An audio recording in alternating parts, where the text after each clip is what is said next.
चौड़ाई हमको दिखाई देती है। और 3D आकृति में लंबाई, चौड़ाई और ऊंचाई तीनों चीजें दिखाई देती है। 3D आकृति में क्या दिखाई देता है? लंबाई, चौड़ाई और ऊंचाई तीनों चीजें। और 2D आकृति में लंबाई और चौड़ाई दिखाई देती है। तो 2D आकृतियों में जैसे ये देखो, ये इसमें लंबाई, ये कौन सी आकृति है? वृत्त। वृत्त कैसा है? 2D। और त्रिभुज 2D। आयत जो आकृतियां हैं हमारी 2D आकृति है, जो हमने TLM बनाया है इसके द्वारा। देखो ये कौन सी आकृति हुई?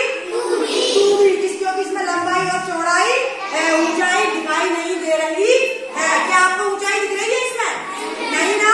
तो ये लंबाई और चौड़ाई वाला वृत्त है, तो इसको क्या बोलेंगे हम? 2D आकृति। कौन सी बोलेंगे? 2D आकृति। और इसमें ऊंचाई दिख रही है क्या?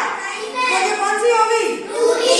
और ये और ये और ये इसमें ऊंचाई दिख रही है? लंबाई और चौड़ाई। तो ये आपको 2D आकृति समझ आई? हाँ। अब अपन लेते हैं 3D। 3D आकृतियां कौन सी होती हैं? जिसमें लंबाई, चौड़ाई और ऊंचाई होती है। तो ये देखो, इसमें लंबाई, चौड़ाई, ऊंचाई दिख रही है आपको? इसको हम स्पर्श कर सकते हैं ना, अच्छे से हाथ में ले सकते हैं ना पूरे हाथ में चारों तरफ से। तो ये लंबाई, चौड़ाई और ऊंचाई। तो ये कौन सी आकृति हुई? 3D। तो ये शंकु। शंकु कैसा होगा? 3D।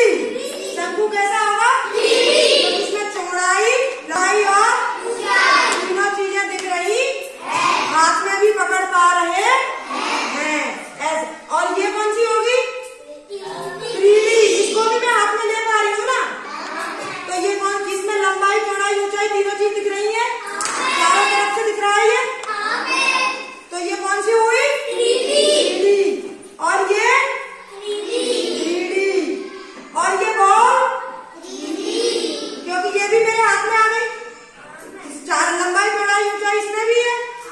और ये बेलन 3D। जो आपको क्लियर हुआ? ये हमारी